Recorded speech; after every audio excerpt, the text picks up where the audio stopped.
All right, folks, we're back. Devin here with Will. Will, how you doing? Not great, Bob. Great, Bob. All right. I've been, like I was just telling you before this started, I've been sick. Every time I get a cold now, it lasts like a week longer than it should for the normal piece of it, and then I have this trailing cough that seems to go for like weeks on end. So I'll try to be fast and active with the mute button if I feel one coming on, but bear with me if I get choked up while I'm talking today. Well, we got the Nerd Tour, we got B-Ball, we got the CFP. Starting off with the Stanford game and NC State's offensive explosion, 59 points, ACC game high for the Wolfpack program, 59 points. Yeah, isn't that crazy? That's kind of crazy. That kind of shows you, gosh, doesn't that kind of just like agree with our whole point that it's been really damn boring at times to watch us play? I was shocked when I heard that. I mean, I think, was the ECU game more? That one where we really ran it up on them? It was something around the same score, but not being a conference game. This must have been the first time that Dave actually thought his defense could not hold someone back, right? Like, I mean, they kept the dogs in for a long time before they put in Lex Thomas at the end, who quickly rewarded us with a wonderful interception. Yeah. I don't know. I'm going to go back and pull. That might be too much. Yeah. No, I'm not going to do it. I think the ECU game was in the 60s, but I don't remember. I just remember doing it. It was the same, along the same lines. But to me, well, let me ask you this. Is this the type of offensive performance you expected to see all year? Yeah. I mean, I'm assuming Stanford's defense is bad, but so is Wake's and Syracuse's. So. Yeah, and I think it maybe kind of helps going from a really tough defense like they did with Cal to something that was much lesser than that. Yeah, I mean, it's kind of honestly like this was the defense I expected this year paired with the offense I was hoping for this year, where it was like we just got to outscore them, whatever. I'm not going to like let it get me riled up as the game goes on. And somehow, once again, I'm watching a team like bully ball us in the red zone while we seem to never be able to do that kind of thing. But it was also a game. Red zone scoring is kind of crazy. Like inability to short yardage punch it in. I know, but man, I'm really not trying to be an asshole about this, but we went in, we scored. Then I think it's the second time we came down there, the time we got held to the field goal. There was like 3 plays in a row where it was like a bunch of backups were in. Baldwin was in, DeMarcus Jones was in.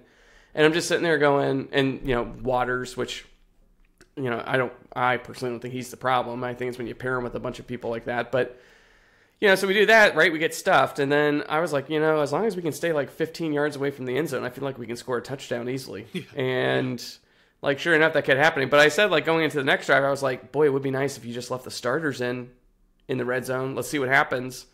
Because I think he put, like, a guy in Baldwin. They're probably like, hey, he's really good at blocking or whatever. He's more physical. I know he's on special teams. So I think they're thinking, let's bully this one in. And then, of course, it doesn't work. And I just don't understand. Why do you make it so hard on yourself? Spread it out, man. What are getting 11 bodies in a condensed area? How is that going to benefit you when you have put in 2 to 3 less athletic players as well on your side? How's that going to work? Usually. Speaking of subbing out, Kamen Smith came in for Tim McKay, I think it was, and immediately Smothers broke off a long run, and then Waters broke off a long run. 2 of the longest runs I've ever seen under Dave Dorn. I think the Waters one was the second longest in school history at 94 yards. And yeah, that was dope. Both of those plays are, again, what you expected to see this year. To me, it's kind of weird because they've been talking about Kamen Smith since he got to campus. Oh, he's it. He's going to be the next big offensive lineman, and hasn't been able to get on the field until 8 games into this season. Okay. Yeah.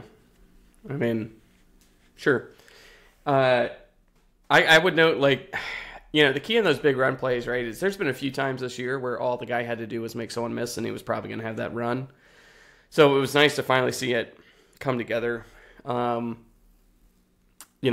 being Hollywood is great. I love seeing it for Waters. He had a really good rushing touchdown earlier in the game, I thought. Just nice and physical. It's kind of what you want to see. So, this was this is just what I've wanted to see.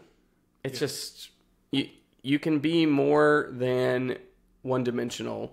Let's see if it actually translates beyond this. I feel like Duke has been doing better defensively. I don't know what to expect with Georgia Tech and things like that. So, it may not look the same after this, but, at least you're beating the bad team, brutally. Yeah. And fighting, every time special teams was out there. Mm-hmm. I want to go back and say that I was on the field pregame with my family, my boys and my wife, from some Savage Wolves NIL passes. And we were in the tunnel when they came out, and the smoke's coming down to my kids. And oh, this is crazy. And they're getting high fives, whatever, for the players coming out. It was super cool. And I don't think enough people know that those are opportunities that you can get with the NIL programs. And it was awesome. My kids will never forget that. It was. My God, are you a convert?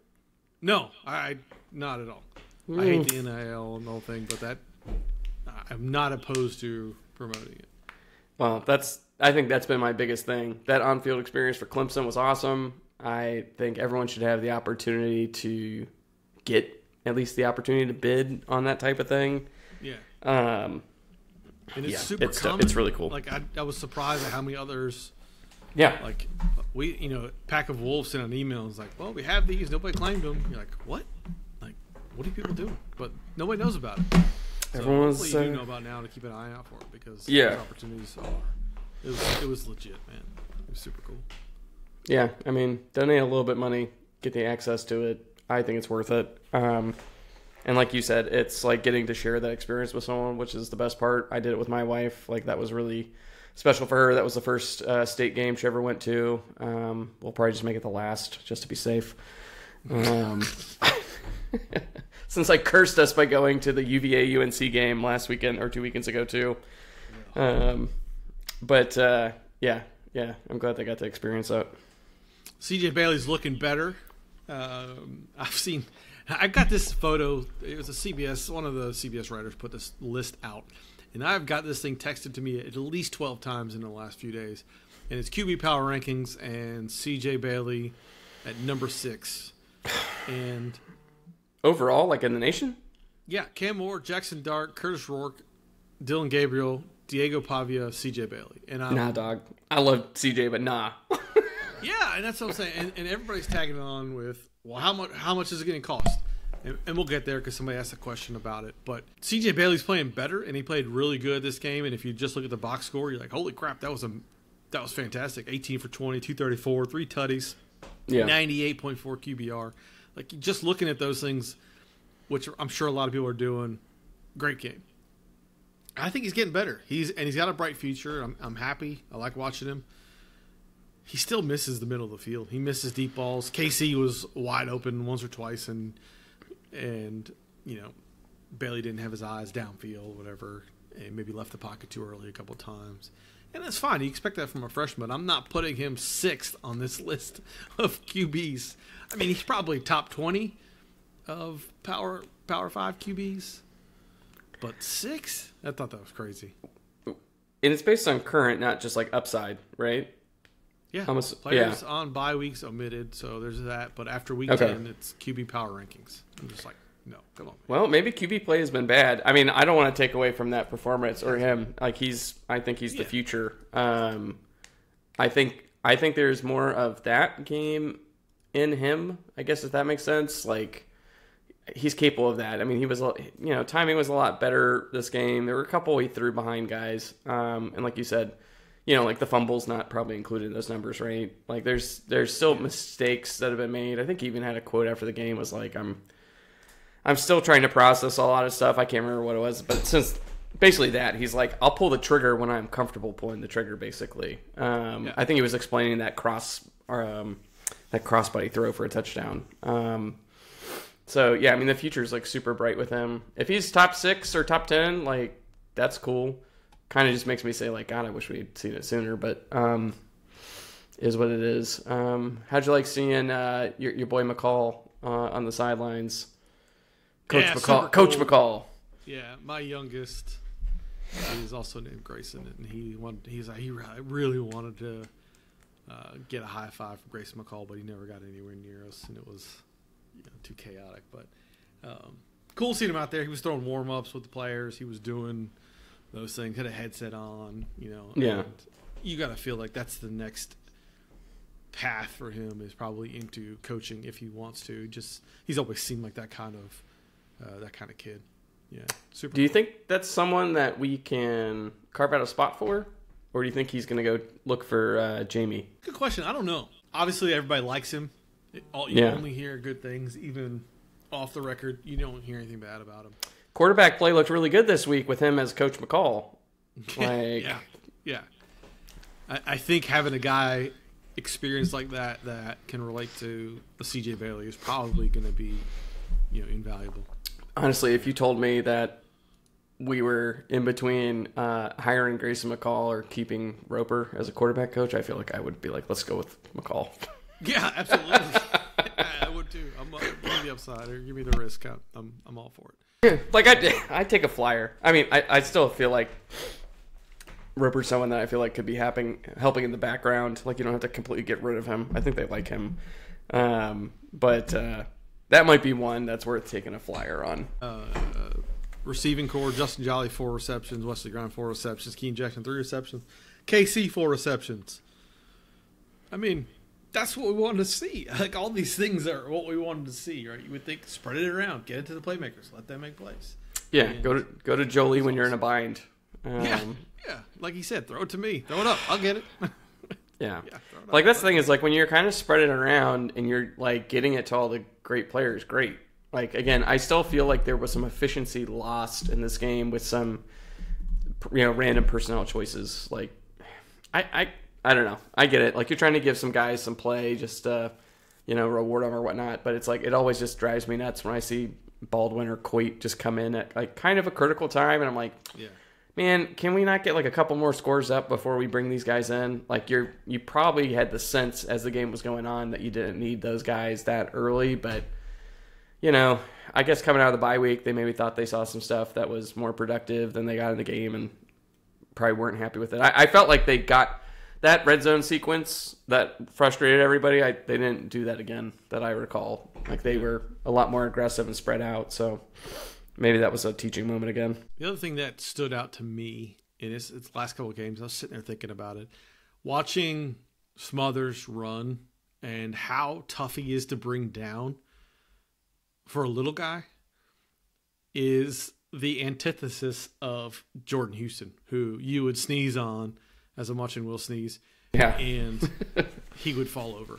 And I think Houston had the speed and he was shifty, but do you touch that guy and he goes down?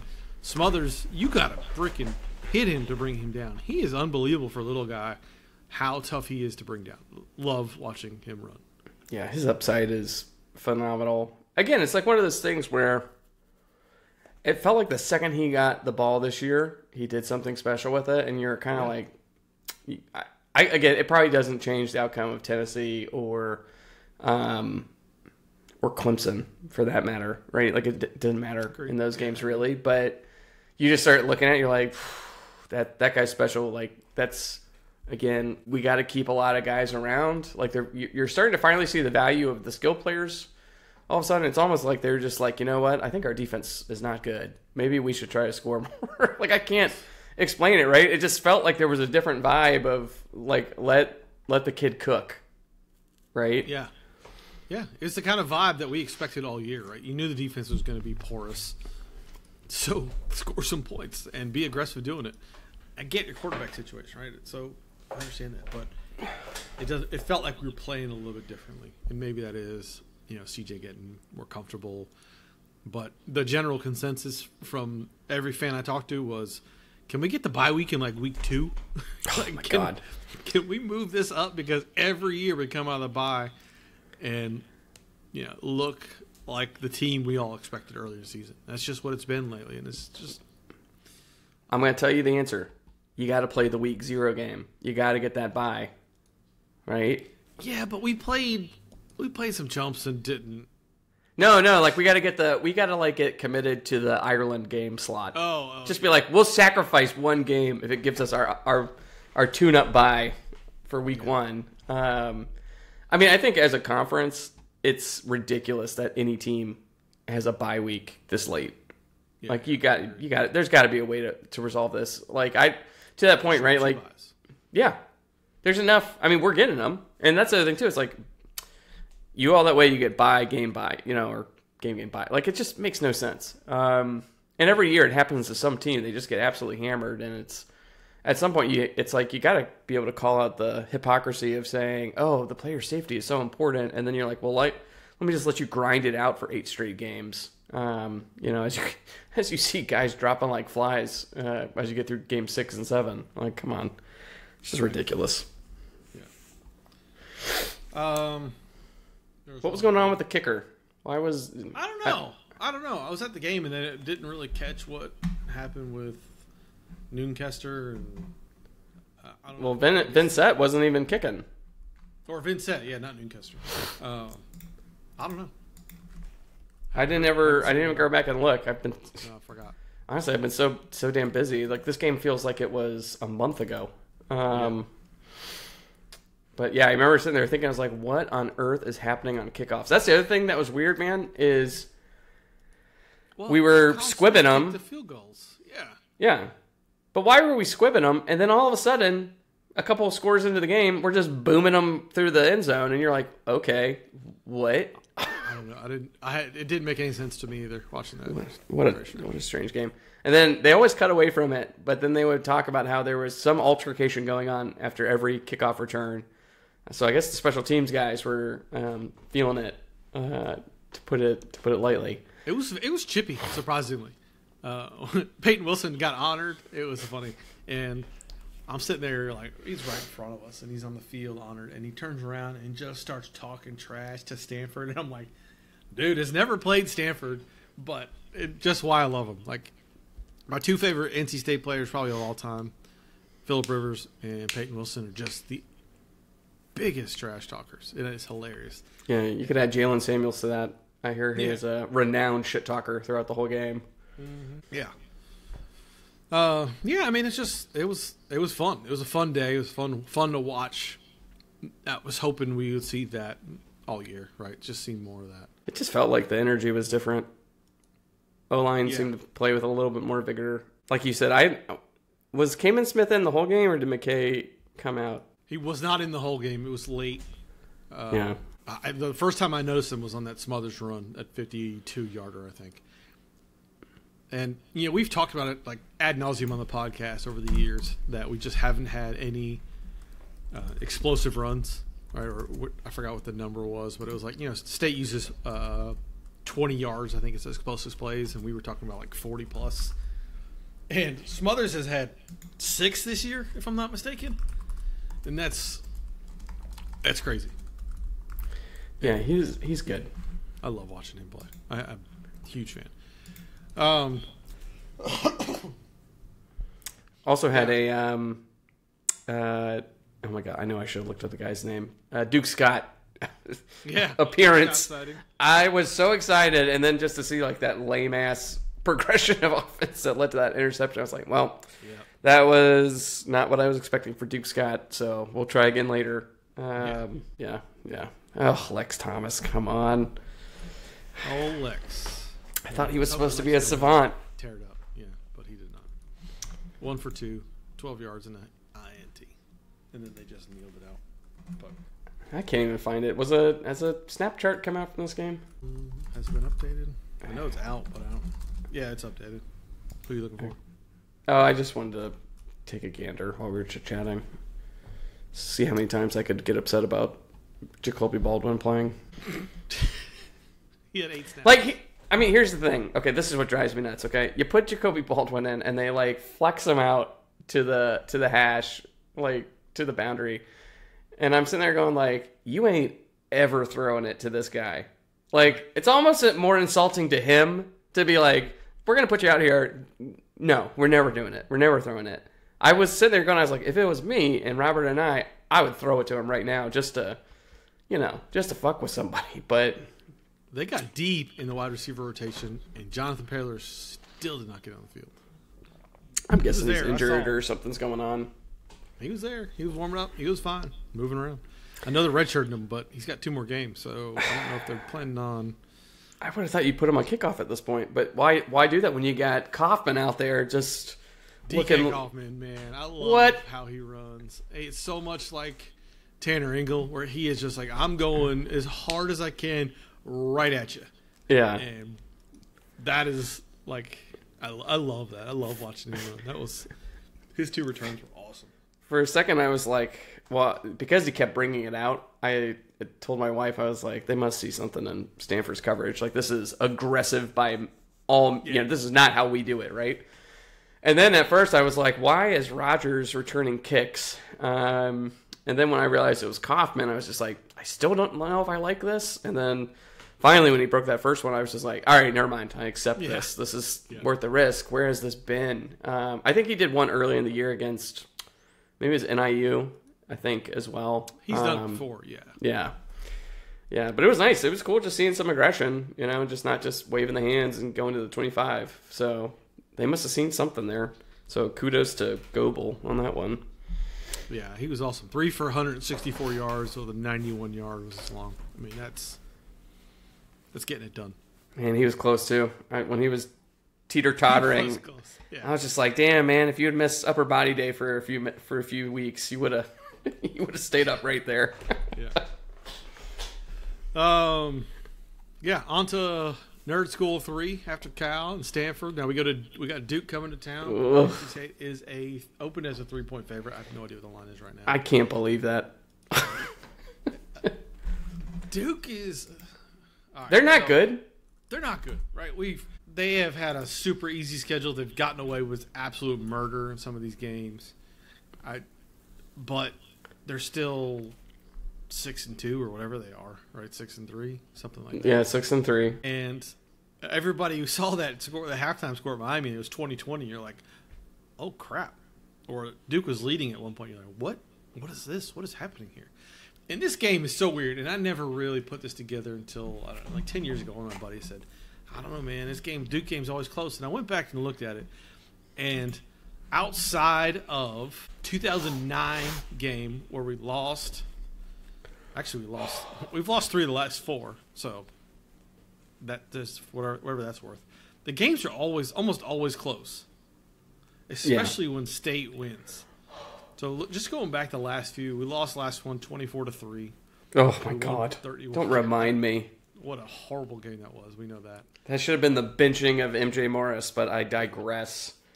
We won 31-20, lost 20-38, lost 28-49, and then they all get closer by like less than 6 points. 20. Then they broke Devin Leary. Yeah, and we just haven't played them. Yeah, the illegal hit takes Devin Leary out. Yeah, like a whole bunch of dumb. They play us like we're rivals, Like that's the thing is like, and I feel like every time we roll into that game, we're just like, who are you?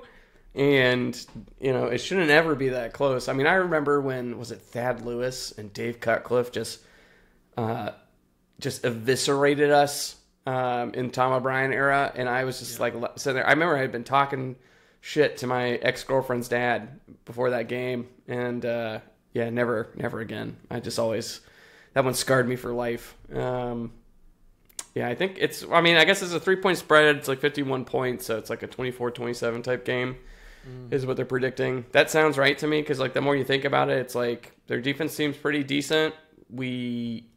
I cannot explain why this. Can anyone explain to me what was going on with the defense this game? Like, how was Stanford moving the ball like that? It was. They didn't really move it that well. I mean, it was the chunk plays that was infuriating. My boy Ashton Daniels had 2 long runs Even your boy, a converted tight end, offensive lineman, like white dude, was just chucking us around and blowing up the line. Like, it's just, what is going on, guys? This is Stanford. Yeah, the chunk plays. But I mean, that's what you expect with this defense. That's what we knew that we're going to do. We're going to give up. We're going to give up points. We're going to give up yards. It was just the frequency that it was being given up at one moment, and you're just like, oh, right, man, we're 2 scores up. We're about to coast. Oh, wait, never mind. We just gave up 90 yards like that, you know. And then it's like, oh, hey, we're in the red zone. We're going to tighten up. They aren't going to bully us. Boom, they just like waltz right through. And you're just like, okay, all right. It's a little different, you know. I have to give some respect. I thought, you know, Stanford is, I guess, the worst of the worst right now, but at least they play really hard. They didn't seem like they had a lot of quit in them. Like, there's some upside, I guess, in the California teams that I wasn't expecting. And then, of course, SMU just making a mockery of Dave Doran by probably going to the ACC championship game in year 1. But, you know, hey, you just need more time. If it's any premonition, my SMU Mustangs in my NCAA 25 Dynasty lost the ACC championship last night. Who were they playing? In the red zone. App State. It was a custom conference. Oh, okay. I was about to say, I was like, what's happened? I lost by 1, missed a field goal at the end of the game. All kinds of dumb. Yeah, it was crazy. But, yeah. Anyway. SMU is tearing through the league. Duke comes in, though, with Malik Murphy, former Texas quarterback, completing about 60% of his passes. Oh, God, he looks so bad throwing the ball. Yeah, he does. And Duke just keeps winning. And I don't, like, it's weird. It's just a weird team this year, and I don't really know what to expect. Mainly because I don't know what to expect from our team. Right? Are we going to get this same offensive performance? If so, then I feel all right. But, defensively, I don't know. Can you contain Duke? And that's such a weird thing to say. Like, they don't have anything really explosive other than Star Thomas, I think. I was about to say, their running back is pretty fun to watch, or at least it was when he was trouncing through UNC. Yeah. I'm just kind of looking at their recent scores, right? I mean, they've kept most of their games very low scoring, 24, 20, 23, 28, and then 53 with Miami, right? So, maybe the hope is you look at it and say, well, Florida State stinks, Georgia Tech's not that good right now, UNC, blah. But, they held SMU to 28 points. And I don't know. It's like watch that game. SMU turned the ball over 6 times and still won, which is freaking my God, amazing. Just baffling to me. And because Duke didn't get a 2-point conversion. Yeah. Okay. Yeah. And then Clemson loses. So now, SMU, Miami are lined up for the ACC championship game, which is just dark times, man. Just dark times. Yeah. But also awesome.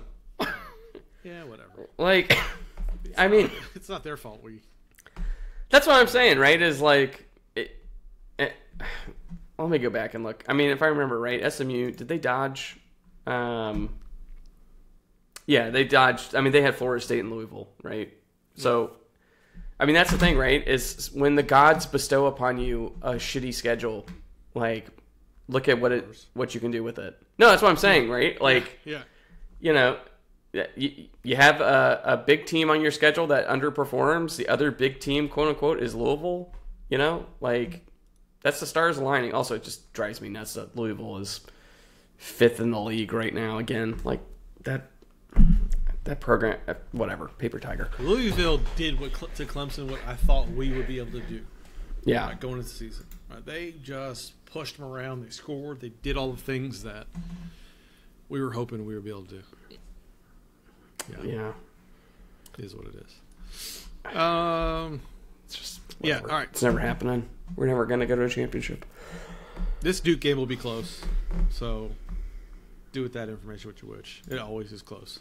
I don't know who's going to win. I feel good we're at home, but it's senior day, right?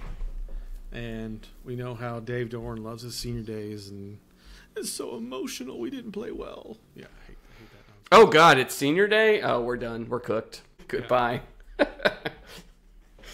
Oh, my God. Our last home game. Is it? Yeah, it's got to be. Yeah, let me click like 10 more times. At Georgia yes. Tech, at Georgia Tech, at North Carolina. So the nerd tour continues. Oh my God. You know, if you no, you know what? I'm not going to say that. Okay. The question we got, and I kind of alluded to it earlier. Silky Johnson asks, "How much is Bailey's NIL going to cost next year?" And this is a question I got from a billion people. It doesn't matter. I mean, give him KC's $60,000 a month, right? I mean, sorry. I mean, whatever it is. I'm happy with Jolly, Grimes. My God, it's Jolie. You're killing me with this shit. Sorry. God, I'm just trying to think off the top of my head. Jolie. It's like Jolene. I know it is. And I'm reading it and it messed me up. Anyway, Jolie, Grimes, Anderson, Jackson, and Smothers. Like, I'm happy with those guys as my skill position guys. Did you say Rogers? And Rogers, right? Even though he's been non-existent, 2 catches, 11 touches. 2 catches, 11 yards. What? Okay, all right. Are you trying to trigger me? Are you trying to tell me that Noah Rogers isn't good? I'm just saying he only got 2 touches.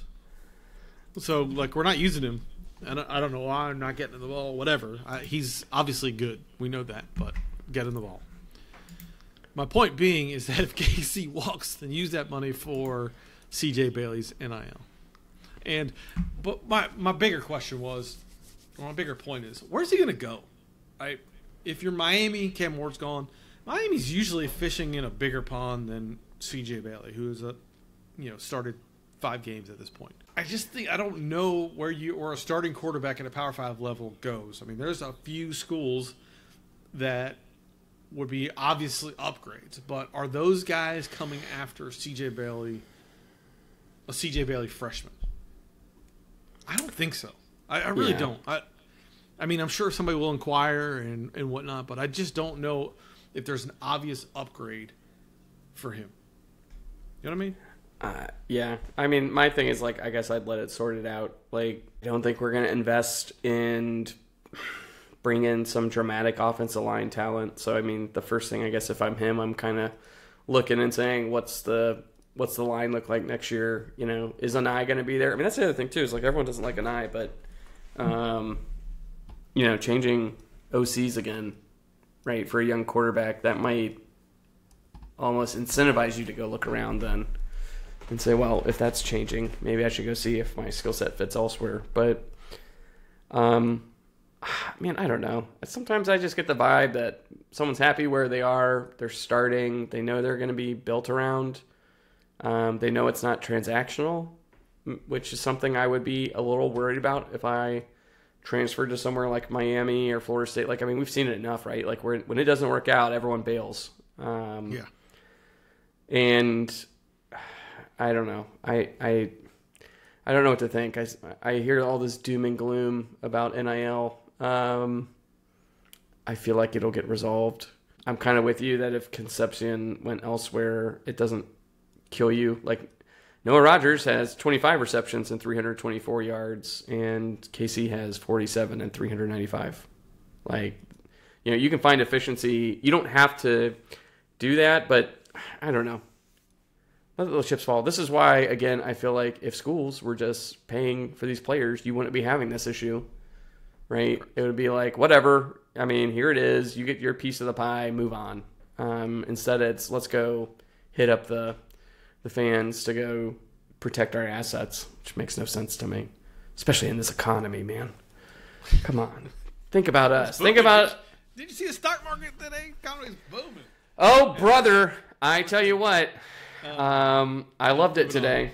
Moving on. Well, we can't do our stock hour? Come on. That is the one thing I can definitely praise today. Come on. And what I don't like about all of this, about the browbeating after a game, whether you win or lose, it's this guy sucks, fire him, or you win and you're like, we're never going to keep him. You guys are bad fans because you need to donate more NIL money. I'm like, holy crap. Like, can we get through a game? Can we get through a season before you start? Say you want more of this, donate more, right? I saw that message a bunch of times after this game. And it really cheesed me off because I still don't trust that they're going to. It's 8 games into the season, and you're now able to say, see, look what the money can buy us. Look at this. Look at this offense. This is great. Yeah. Like, to me, don't come out of that game, and that's your response is, yeah, let's get our NIL ready. Like, no. The NIL is going to have a problem selling it because of the first 7 games and the performance that they put on the field for the first 7 games. Right? If you want somebody to donate NIL, you have to give them a reason to donate to. You have to not just prey on their fanhood, right? You have to give them a reason.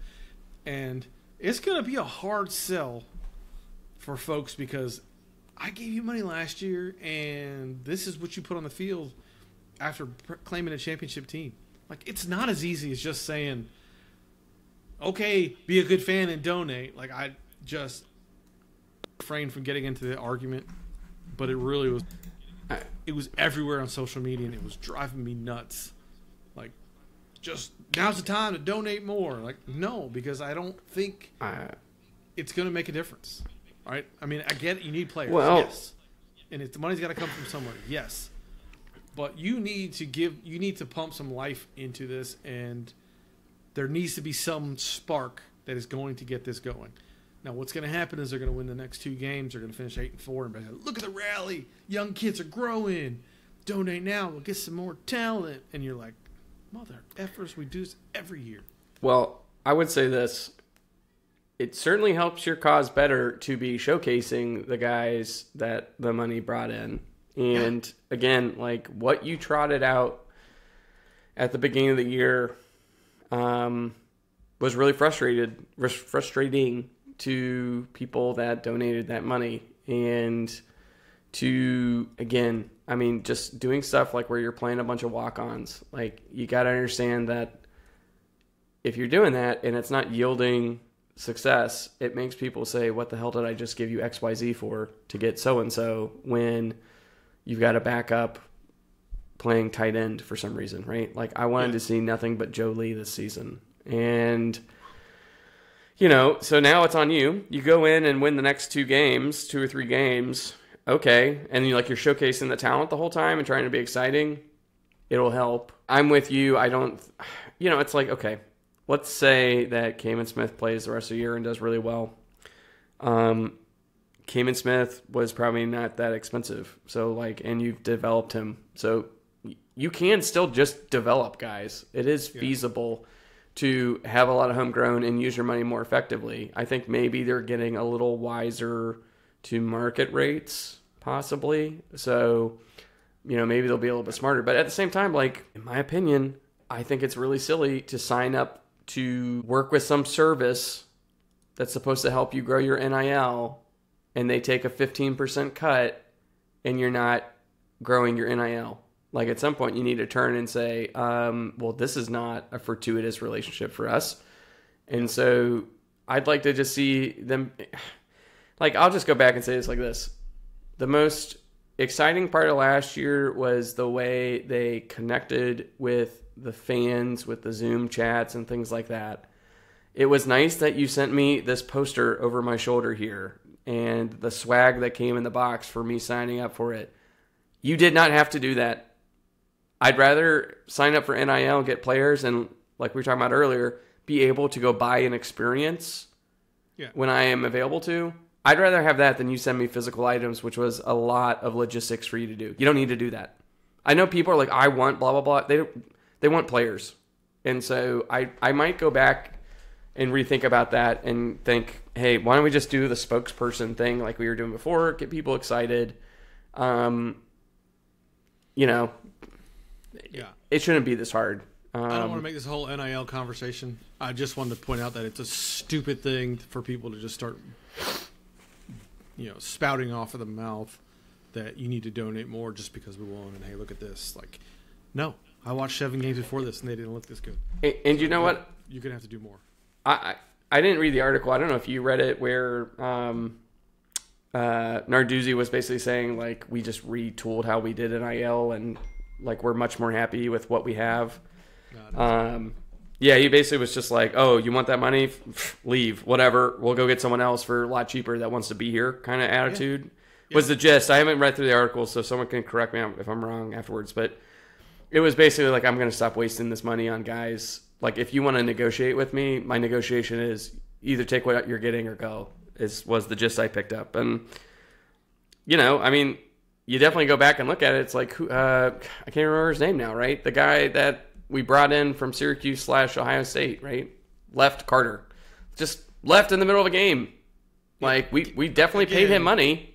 Again, I don't want to make this an NIL conversation other than the fans need to shut the hell up about it. Like, it's not. We can talk about this at the end of the year. Like, it's just not something that just stop with the nonsense. Like, it's just dumb to be out there and saying, gotta give now. Look at this. Yeah. Look at this. Like, I did. I looked at this. I looked at the 7 games before this. All right. So this is going to go on to the next question, which is, if we win out, do you think we should move on from Doran? I would think so, unless we start having the bye after week 1. Like, winning out is not going to do anything. It's not going to change my opinion on this. Like, I get it. It's 8 games. Great job. It's the same thing every year. I've talked to a lot of State fans over the last few weeks that are not the social media crazies that we see, and not the fan message boards, not the pod chat folks. Like, I've talked to a lot of State fans, and every one of them's like, yeah, I'm just ready for something different. And I get it's a risk. Everybody understands that. But at some point, if you're going to get some enthusiasm behind your NIL, you have to sell something, right? And you're going to have a really hard time selling donate to NIL and get another 8-win season. I'm just telling people, they don't want to hear it, but that's what's going to happen. That's going to be the reaction from folks. It's like, yeah, I'm good. Like, I'll just see what happens. They just need to do something. And doing the same ain't it. It's going to end up, turning over offense coaches and whatnot. I get it. Dave's not going anywhere unless he retires.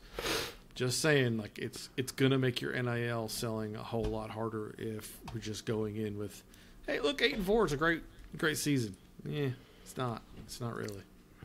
Sorry, ranting. Yeah, I mean, again, it's like kind of how you get there.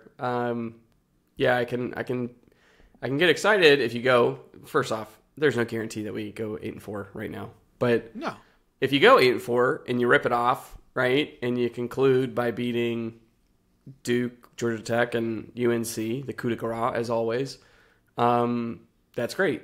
Are you going to follow it up with a worthwhile bowl to keep the momentum going? Right? Like, it's got there. You need a chain effect to kind of get everyone excited going to next year, because sometimes you don't know how good you have it. Right? That's what they say. You don't know how good you have it. But at some point, like, 8-4 are cool. Like, I just want to see us meet the expectations, right? Yeah, you're right. Yeah, exactly. And you're not rallying people to donate and get excited about it if that is if you're okay with that. And that's why I'm for change. I get it's a risk, and I think Dave's a good dude. I think he's done a good job, but he's not. I just don't know if we'll ever get to the expectation level we are. And he set those expectations. They came out talking about championships. They came out talking about this team is legit. This is, we're going to compete for the ACC. We're going to compete for the college football playoff, which, looking at the landscape, you're like, yeah, nobody's that good. You could have done it, right? Your schedule's easy enough. SMU's going to do it basically with the same kind of schedule we had.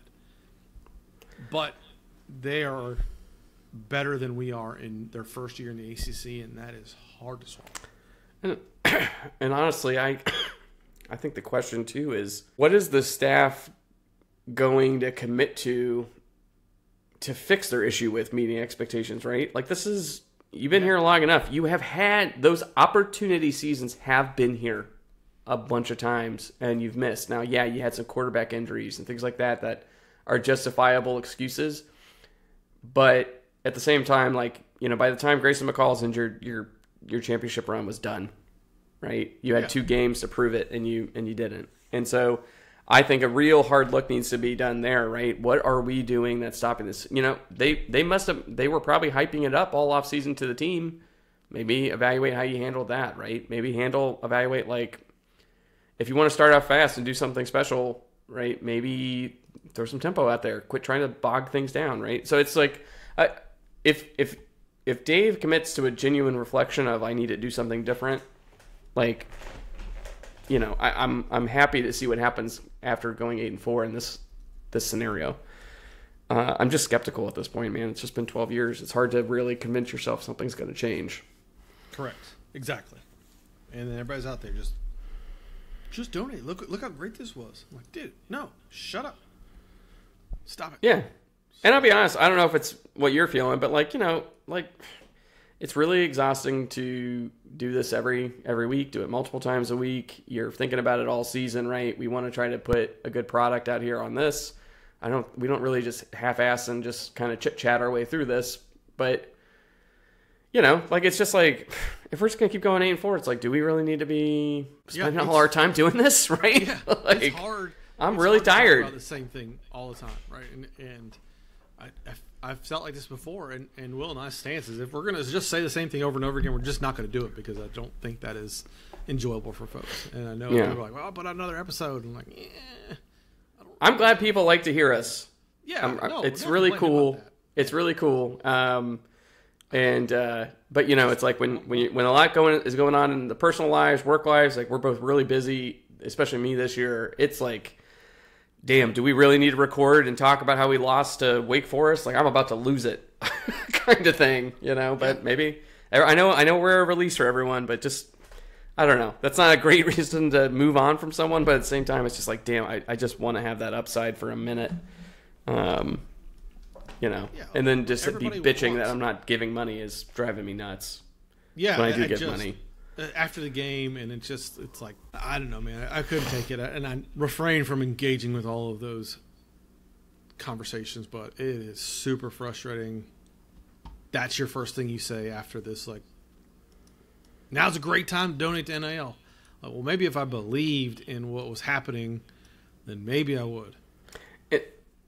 And I feel like we've said this before, but 99% of the problems here for NIL fundraising is that the school is not helping you effectively raise that money, not giving you the call list, not giving you the donor information, right? Like there's the scared mentality to be like, oh, instead of us getting billions of dollars right now, we're going to get billions of dollars minus a couple percentage points, which will help us improve our brand, increase the amount of people that come to this school, who then will give us more money because they'll have all these happy moments that they will associate with sports.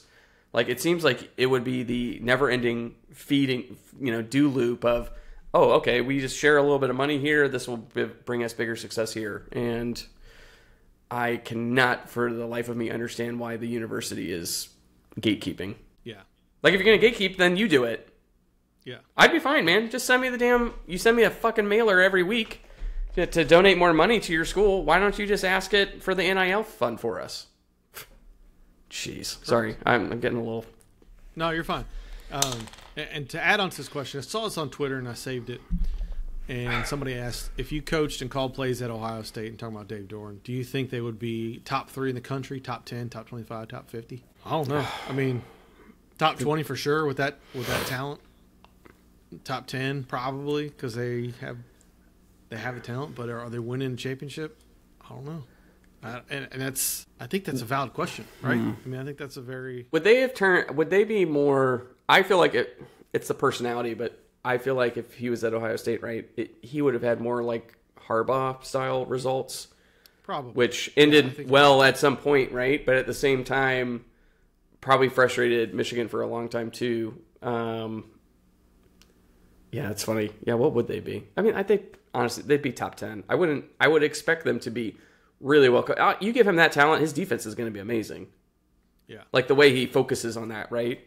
And, yeah, I'm sure, honestly, that job is like pre-cooked 90% of the year. The NIL conversation came up, and there's some Twitter threads you can read if everybody wants to see it. But one of them was a response is that this is most we spent on NIL. Where's the big-time football this year? with this coach, anytime we play big time football, we lose. No point in paying money for something that won't matter. Savage Wolves replied and says, "Hey, appreciate the support. Send me your name and email address, and I'll send you your money back." I'm like, that is not a great response. Not a great response to that whole conversation. Like, Jesus, I don't know. Oh, you almost killed me on the spot there with that one. Yes. Jeez. Yeah. It's the whole thing is just, it's tiresome, and I think everybody else is tired. I know a lot of guys with money, and they're just like, I'm tired of it. So I'm gonna touch on basketball real quick. Yeah, we need to wrap this up too. I'm gonna get Matt Coe on. We'll have some basketball talks later on, but State played UC Upstate, raised the banners. I think everybody thought that was super dope. The banners look cool. They consolidated the ones we had. They removed the NIT banners, which was long overdue. One of the questions we got about basketball after watching the game this week, which players will make the 8-man rotation that we expect NC State to roll with when conference play starts? I don't know, because they have 10 guys, I think, that could play, and Mike James didn't even play this game. I thought you were going to say you don't know because Kevin is erratic with choosing his lineup. I'm trying to refrain from criticizing Kevin Keats. That's what I told everybody I do. But, yeah, there's a bunch of guys on this team that can play. And I like the young guys. Trey Parker looks bouncy. Looks like he can move. Paul McNeil's got a little bit of energy. I don't think he'll settle in a little bit more. I don't think he looked the best. Hatley Huntfield looks like a longer, lankier Richard Howell. And I mean that because he looks angry. Talk dirty to me. He looks angry all the time, and he was like going hard. You're like, yeah, I like this guy. This guy's gritty. I don't know. It's going to be more time. Breon Pass actually had his career game, 14 points. I didn't realize he was a senior. It still feels like he's a sophomore. I don't know why. NIL legend. Yeah, Breon Pass, the rare fourth-year senior in Power 5 these days. There's just a lot of guys that can play, and we haven't figured out who's going to be that guy yet. I don't want Jaden Taylor to try to be DJ Horn. I don't think that does any good. Marcus Hill started out slow, and I thought he looked a little bit lethargic. In the second half, he put on some moves. You're like, holy cow, this guy can move, and he can do it. It's too early to tell. There's a lot of guys that can play, and I like that they're long and they're athletic, and they can kind of play a little bit more like Keats wants to play it, which is faster. I don't know who's going to be the knockdown shooter. O'Connell looked pretty good, but they're still going to be inconsistent with the long game, so they need to play a little bit more vertical. So it's going to be fun to watch. It should be a fun season. It's too early to really answer any questions. They did struggle early on ball defense and some things like that, but again, it's the first game jitters. The one thing that stood out to me the most was Casey Marcel in the color commentary on the TV broadcast was awesome.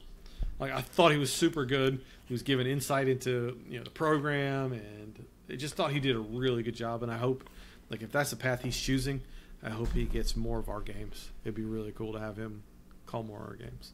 So, yeah, I haven't got to watch any yet, so it's probably on my weekend to-do list to kind of catch up on that. But